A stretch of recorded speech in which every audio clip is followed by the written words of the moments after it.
नमस्कार प्यारे बच्चों। आज हम अध्ययन करेंगे +2 राजनीति विज्ञान पार्ट बी, वैश्विक राजनीति में पर्यावरण और प्राकृतिक संसाधन। आज हमारा सब टॉपिक रहेगा वैश्विक पर्यावरणीय सिद्धांतों का विकास, evolution of global environment norms, पर्यावरण संरक्षण के लिए अंतर्राष्ट्रीय कानून, international law for environment protection. प्यारे बच्चों, जैसा कि पहले वाले वीडियो में हमने देखा कि पर्यावरण से क्या अभिप्राय है और वैश्विक राजनीति में पर्यावरण की चिंता क्यों, ऐसे कौन से कारण थे जिनसे पर्यावरण के लिए खतरा महसूस हो रहा है। आज पर्यावरण की समस्या किसी एक देश की समस्या न रहकर जो है, इसने एक वैश्विक रूप धारण कर लिया है। विश्व का प्रत्येक देश पर्यावरण प्रदूषण के प्रति चिंतित है। पर्यावरण को स्वच्छ रखने के लिए, पर्यावरण के संरक्षण के लिए विश्व की सरकारों के द्वारा स्वयं अपने स्तर पर और सामूहिक तौर पर अंतर्राष्ट्रीय स्तर पर जो है वो कई प्रकार के प्रयत्न किए जा रहे हैं। समय समय पर ऐसे संधि और समझौते देशों के बीच हो रहे हैं तथा इसके अतिरिक्त जो है कई ऐसी स्वयंसेवी संस्थाएं भी पर्यावरण के संरक्षण के लिए अस्तित्व में आ रही हैं।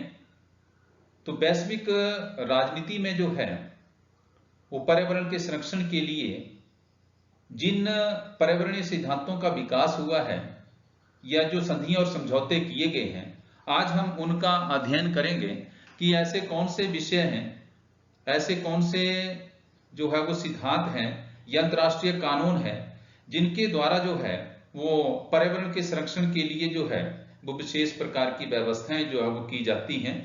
तो प्यारे बच्चों, सबसे पहले हम जानेंगे कि अंतर्राष्ट्रीय स्तर पर पर्यावरण के संरक्षण अथवा वैश्विक स्तर पर पर्यावरणीय सिद्धांतों के विकास के लिए समय समय पर विभिन्न प्रस्ताव, अभिसमय व अधिनियम पारित किए गए हैं ताकि विश्व स्तर पर सभी देशों को पर्यावरण संरक्षण के प्रति जागरूक बनाया जा सके।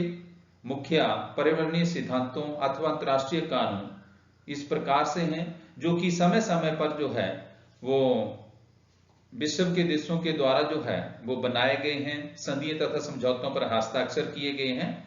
आज हम उनके बारे में जानेंगे कि ऐसे कौन से संधियां, समझौते तथा कुछ एक अंतर्राष्ट्रीय कानून जो है वो पर्यावरण संरक्षण के लिए बने हुए हैं, उनका हम अध्ययन करेंगे। तो सबसे पहले हम बात करते हैं आंशिक परीक्षण प्रतिबंध संधि, partial atomic test ban treaty. प्यारे बच्चों, पूर्व सोवियत संघ, अमेरिका, ब्रिटेन के कुछ विद्वानों ने पर्यावरण के संरक्षण के लिए 1958 में विचार विमर्श किया और अंतर्राष्ट्रीय स्तर पर एक सम्मेलन बुलाने का प्रयास किया। 1963 में लंबी वार्ता व वाद विवाद के पश्चात मास्को में एक संधि पर हस्ताक्षर किए गए जिसे आंशिक परीक्षण प्रतिबंध संधि का नाम दिया गया, जिसमें निम्न प्रावधान थे। नंबर 1, संधि पर हस्ताक्षर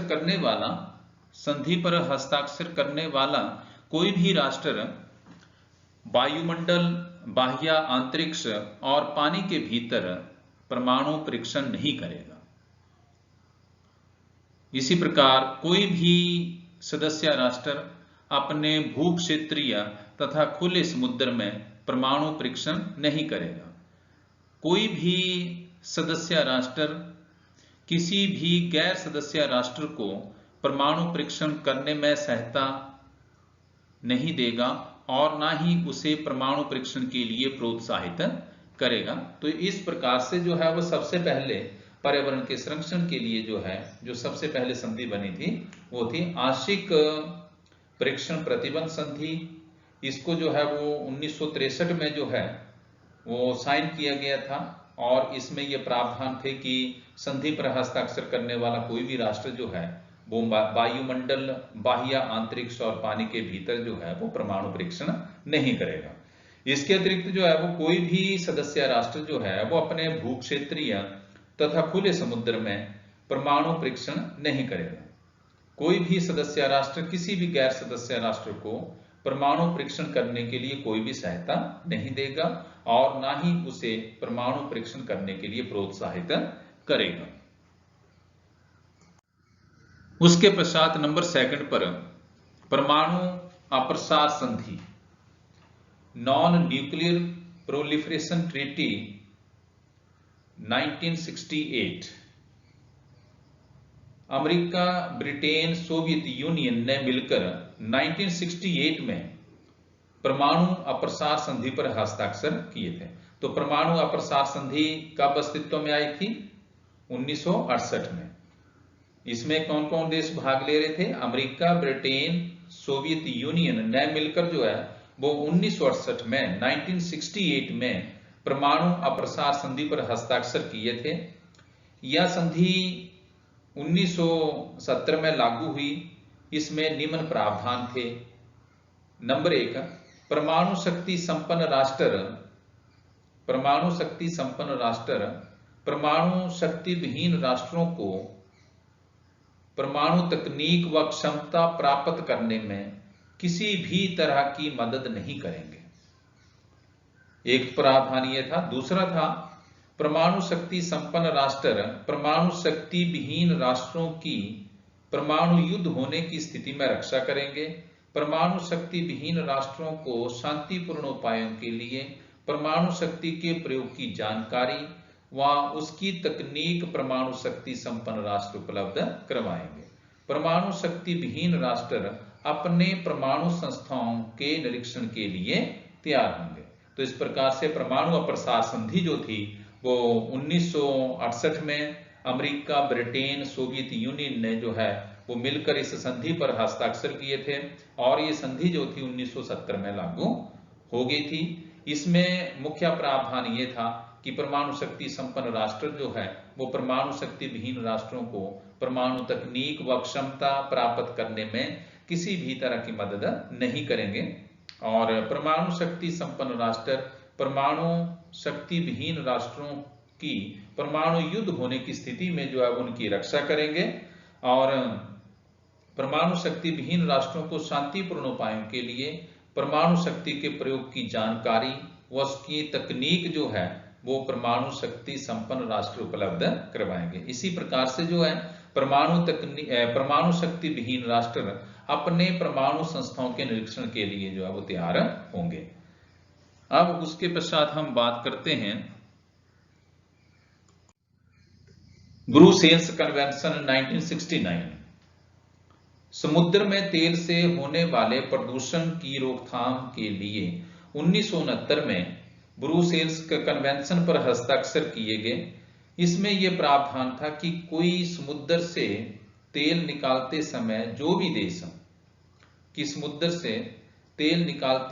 कोई भी देश समुद्र के जल को प्रदूषित करेगा उसकी क्षतिपूर्ति वह राष्ट्र ही देगा। कहने का तात्पर्य यह है कि 1969 में ब्रुसेल्स कन्वेंशन हुई।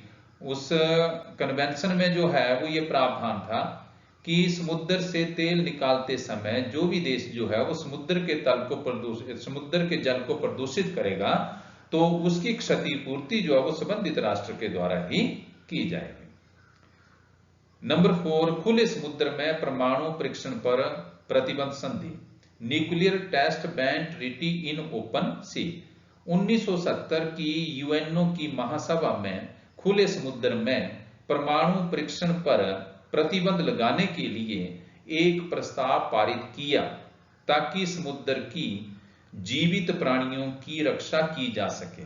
इस संधि द्वारा खुले समुद्र की सतह पर अधोभूमि मींस अंडरग्राउंड में ऐसे परीक्षणों को बंद करने पर बल दिया था।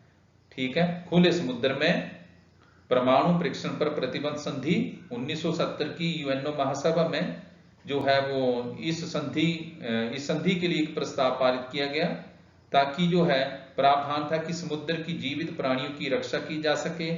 इस संधि द्वारा जो है वो खुले समुद्र की सतह पर अधोभूमि अंडरग्राउंड में परीक्षणों पर जो प्रतिबंध लगाया गया था। नंबर 5, नैरोबी घोषणा 1982।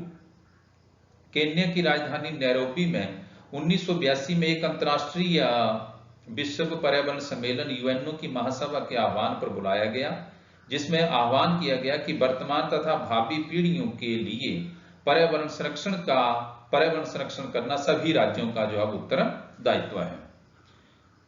इस नंबर 6 पर प्यारे बच्चों हम जानेंगे कि पर्यावरण के संरक्षण के लिए रियो घोषणा, रियो डिक्लेरेशन और पृथ्वी शिखर सम्मेलन 1992 अर्थ समिट यूएनओ की महासभा के आह्वान पर जून 1992 में ब्राजील के नगर रियो डी जेनेरियो में पर्यावरण और विकास पर चर्चा के लिए एक सम्मेलन बुलाया गया। इस सम्मेलन में यह विचार व्यक्त किया गया कि पर्यावरण की कोई भी राजनीतिक या भौगोलिक सीमा नहीं होती, इसलिए इसके संरक्षण का दायित्व पूरे विश्व का है और तथा पर्यावरण दूषित होने पर चिंता भी व्यक्त की गई थी। तो इस प्रकार से जो रियो समिट थी, अर्थ समिट 1992 हुई थी, ब्राजील के नगर रियो डी जेनेरियो में 1992 में पर्यावरण और विकास पर चर्चा के लिए एक सम्मेलन बुलाया गया था। इस सम्मेलन में यह विचार व्यक्त किया गया था कि पर्यावरण की कोई भी जो है वो राजनीतिक या भौगोलिक सीमा नहीं होती, इसलिए इसके संरक्षण का जो दायित्व है पूरे विश्व का है तथा पर्यावरण दूषित होने पर चिंता भी व्यक्त की गई थी। नंबर 7, ग्लोबल वार्मिंग पर अंतर्राष्ट्रीय सम्मेलन, international conference on global warming. पिछले 25 वर्षों से पृथ्वी के औसत तापमान में भारी वृद्धि हुई है, जिसके कारण पर्यावरणविदों में चिंता पैदा हो गई है। अतः पृथ्वी के बढ़ते हुए तापमान से रक्षा के लिए दिसंबर 1997 में जापान के क्योटो शहर में एक विश्व स्तरीय सम्मेलन आयोजित हुआ, जिसे पर्यावरण सम्मेलन या ग्रीन हाउस सम्मेलन के नाम से भी जाना जाता है। इस सम्मेलन में वातावरण को गर्म करने वाली गैसों के रिसाव को नियंत्रित करने और सीमा निर्धारित करने पर जो है वो चर्चा हुई थी। तो ग्लोबल वार्मिंग पर जो सम्मेलन जो है 1997 में जापान के क्योटो शहर में एक जो सम्मेलन हुआ था, इसमें जो है जिसे कि जो है पर्यावरण सम्मेलन या ग्रीन हाउस सम्मेलन के नाम से जाना जाता है। इस सम्मेलन में जो है वो या वार्ता की गई थी या जो है वो प्रावधान था कि वातावरण को गर्म करने वाली गैसों के रिसाव को नियंत्रित करने और उनकी सीमा निर्धारित करने के विषय में जो बातचीत हुई थी।